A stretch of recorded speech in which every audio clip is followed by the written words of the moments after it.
Hello everyone, स्वागत है आप सभी का आपके अपने YouTube channel study with Arvind में। उत्तर प्रदेश के कलाकार की अगली कड़ी में नाम आता है रणवीर सिंह बिष्ट जी का। तो आइए जानते हैं कुछ महत्वपूर्ण तथ्य रणवीर सिंह बिष्ट जी के बारे में, जो अब सबकी आगामी परीक्षा यूपी टीजीटी पीजीटी और असिस्टेंट प्रोफेसर की और अन्य परीक्षाओं में महत्वपूर्ण और उपयोगी साबित होंगे। तो चलिए देखते हैं रणवीर सिंह बिष्ट जी के बारे में कुछ महत्वपूर्ण तथ्य। पद्मश्री प्राप्त समकालीन कलाकार रणवीर सिंह बिष्ट की कला के बारे में जानेंगे और लखनऊ आर्ट कॉलेज के प्राचार्य रणवीर सिंह बिष्ट के बारे में जानेंगे। तो आइए चलिए देखते हैं। पहला पॉइंट है, समकालीन चित्रकारों में गिने जाने वाले रणवीर सिंह बिष्ट का जन्म अक्टूबर 1928 को लैंसडाउन गढ़वाल उत्तराखंड में हुआ था। तो इनका जन्म कब हुआ था और कहाँ हुआ था? लैंसडाउन उत्तराखंड यानी गढ़वाल उत्तराखंड में 1928 में 4 अक्टूबर को। इनके कलागुरु ललित मोहन सेन थे। तो रणवीर सिंह बिष्ट के कलागुरु कौन थे? ललित मोहन सेन जी थे। अगला पॉइंट है, रणवीर सिंह बिष्ट 1948 में हाई स्कूल करने के बाद लखनऊ आ गए और लखनऊ कला महाविद्यालय में प्रवेश लिया। 1948 से 1954 तक इन्होंने राजकीय एवं शिल्प विद्यालय लखनऊ से शिक्षा पूरी की। रणवीर सिंह बिष्ट लखनऊ कला एवं शिल्प महाविद्यालय के प्राचार्य भी रहे हैं।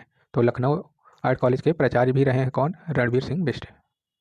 अगला पॉइंट है, शिक्षा यानी college of art and craft 1954 से ललित कला में डिप्लोमा 5 वर्ष की अवधि का प्राप्त किया। तो इनकी शिक्षा जो कहाँ से हुई है? आर्ट की लखनऊ आर्ट कॉलेज से 1954 से ललित कला में डिप्लोमा 5 वर्ष की अवधि वाला प्राप्त किया था इन्होंने। रणवीर सिंह बिष्ट द्वारा संभाले गए पद यानी इनके द्वारा संभाले गए कुछ महत्वपूर्ण पद, जैसे प्राचार्य कॉलेज ऑफ आर्ट लखनऊ विश्वविद्यालय, कब से कब तक थे यहाँ पर प्राचार्य के पद पर? तो 1973 से 1989 तक, यानी 1973 से 1989 तक यह लखनऊ आर्ट कॉलेज विश्वविद्यालय के प्राचार्य पद पर कार्यरत थे। अगला पॉइंट है, dean faculty fine art Lucknow विश्वविद्यालय 1968 से 1972 तक थे डीन के पद पर। अगला पॉइंट है, नोट, लखनऊ कला महाविद्यालय के पहले प्रधानाचार्य असित कुमार हल्दर रहे हैं। तो यह आप सभी को मालूम होगा कि पहले भारतीय प्रधानाचार्य कौन थे लखनऊ कला महाविद्यालय के? तो असित कुमार हल्दर थे। अगला पॉइंट है, रणवीर सिंह बिष्ट मुख्यतः दृश्य चित्रकार के रूप में जाने गए। इन्होंने लखनऊ व आसपास के और पहाड़ी दृश्यों को जल रंग में लगातार दृश्य चित्र बनाए हैं। अगला पॉइंट है, रणवीर सिंह बिष्ट के कला जीवन में कई पड़ाव आए और अन्य विषयों पर भी चित्र बनाए, लेकिन उन्हें सबसे ज़्यादा प्रभावित किया प्रकृति ने, खासकर पहाड़ी दृश्यों ने। अगला पॉइंट है, रणवीर सिंह बिष्ट ने 1960 के दशक के अंत में अमूर्त शैली में कुछ ग्रामीण दृश्य व नगरीय दृश्य श्रृंखला बनाए। नगरीय दृश्य श्रृंखला के एक चित्र पे उन्होंने राष्ट्रीय पुरस्कार भी मिला था। अगला पॉइंट है, और 1970 के दशक में इन्होंने टेम्पटेशन नाम से रेखा चित्र और एचिंग में एक सीरीज बनाई, जिनमें एक अनावृत नारी और उसके आगे घूमता हुआ एक श्वान कुत्ता दिखाया गया है। अगला पॉइंट है, रणवीर सिंह बिष्ट ने 1960 के आसपास नाइट श्रृंखला की शुरुआत की। कौन सी श्रृंखला? नाइट श्रृंखला की शुरुआत की और तैल रंगों का ज़्यादा प्रयोग किया। तैल रंगों का प्रयोग चित्रण में उन्होंने देखा पश्चिमी कलाकार की भांति तारपीन तेल से ज़्यादा प्रयोग किया और अपने चित्रों को पारदर्शिता प्रदान की। इस तरह की विशिष्टता उनके सिटीस्केप चित्रों की श्रृंखला में दिखती है। अगला पॉइंट है, 1980 के दशक में वे पुनः अपने प्रिय दृश्य चित्रण पर लौट आए और अपने जीवन की श्रेष्ठतम कृतियाँ द ब्लू सीरीज, यानी द ब्लू सीरीज जो है इनकी सबसे श्रेष्ठतम कलाकृतियों में से एक है। नोट, ब्लू सीरीज की पेंटिंग गढ़वाल हिमालय से प्रेरित थी। ब्लू सीरीज के कुछ पेंटिंग देखें। तो आइए देखते हैं ब्लू सीरीज की कुछ महत्वपूर्ण कलाकृतियाँ। तो यह ब्लू सीरीज की रणवीर सिंह बिष्ट द्वारा बनाई गई पेंटिंग है। ब्लू सीरीज की पेंटिंग गढ़वाल हिमालय से प्रेरित थी। ब्लू सीरीज की कुछ पेंटिंग इस प्रकार है, देख रहे हैं आप लोग स्क्रीन पे। तो यह रणवीर सिंह बिष्ट की पेंटिंग है ब्लू सीरीज श्रृंखला की।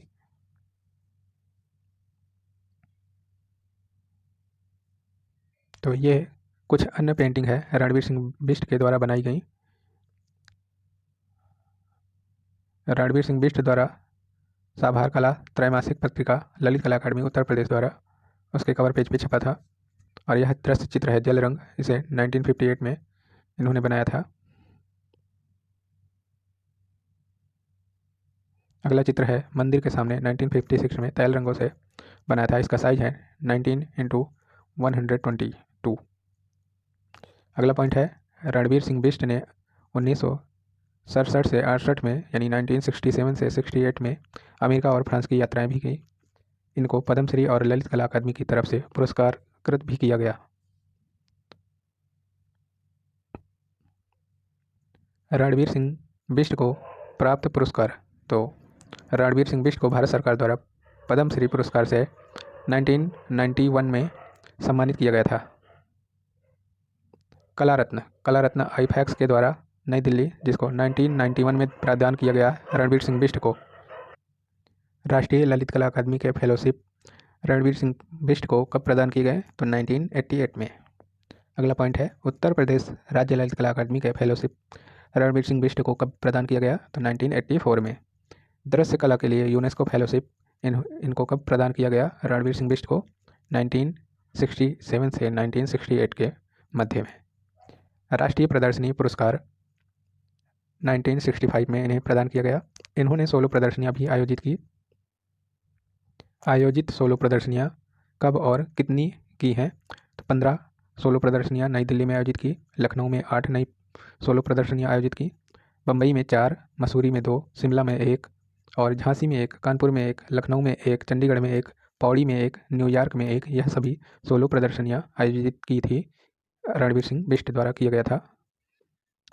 25 सितंबर 1998 को लखनऊ में ही इनका देहांत हो गया, तो यह डेट भी आप लोग नोट कर लीजिएगा, हो सकता आने वाली परीक्षाओं में पूछ ले। याद रखने योग्य परीक्षा उपयोगी पॉइंट: असंख्य रेखा चित्र बनाए रणवीर सिंह बिष्ट ने, अमूर्त चित्र भी बनाए, चटक तैल रंगों में काम किया, पहाड़ी दृश्य चित्र भी बनाए, रंगों को बिखेर कर सीधे ट्यूब द्वारा चित्रण, मुख्यतः दृश्य चित्रकार के रूप में जाने गए। अन्य महत्वपूर्ण बातें: उत्तर प्रदेश का राज्य संस्कृति पुरस्कार पहले यश भारती के तहत आधुनिक चित्रकला के लिए रणवीर सिंह बिष्ट पुरस्कार दिए जाने की घोषणा फरवरी 2020 में की गई है। कैसे लगी जानकारी आप सभी लोग कमेंट बॉक्स में ज़रूर बताइएगा। Thanks for watching this video.